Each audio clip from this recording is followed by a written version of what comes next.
আপনার তো ছেলে নাই? না বাজান, আমার ছেলে নাই, আমার ছেলে নাই বাজান। ভাগ্য কত নিষ্ঠুর, নিজের ঘর পুড়ে যাওয়ায় অন্যের ঘরে থাকে। আপনি কি এই জায়গাতে থাকেন? আসসালামু আলাইকুম, যে যেখান থেকে দেখতেছেন। উনি সেই দুঃখিনী মা যার ভিডিওটা আপনারা দেখেছিলেন বৃষ্টি ভেজা মুহূর্তে। আজকেও সেই বৃষ্টি ভেজা মুহূর্তে ওনার সাথে দেখা হয়েছে। আপনার তো ছেলে নাই? না বাজান, আমার ছেলে নাই, আসলে আমার ছেলে নাই বাজান। খুব দুঃখের বিষয়, গোটা পুরে একদম সারকার হয়ে গেছে। ওরা যা ছিল সবকিছু পুরো সারকার হয়ে গেছে। আলমারিটা ঘুরে গেছে। একটা আলমারি ছিল, মানে ওনার যেটাকে সম্বল বলে, আলমারিটাও ঘুরে গেছে। 10টা ডেক ছিল, মানে 10টা পাতিল ছিল, যে দিয়ে আপনার কাছে একটা সুতার মতো আর ওনার কাছে স্বর্ণের মতো 10টা পাতিলের আফসোস ওনার রয়ে গেছে।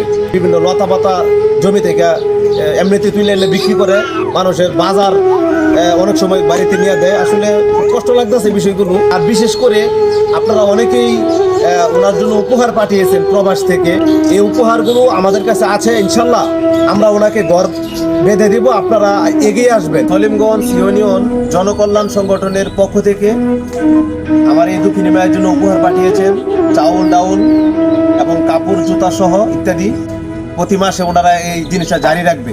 তো আমরা সবাই এই দুঃখিনী মায়ের ঘরটি বানাতে এগিয়ে আসি, আর সবাই ভিডিওটি শেয়ারের মাধ্যমে উপকার করবেন।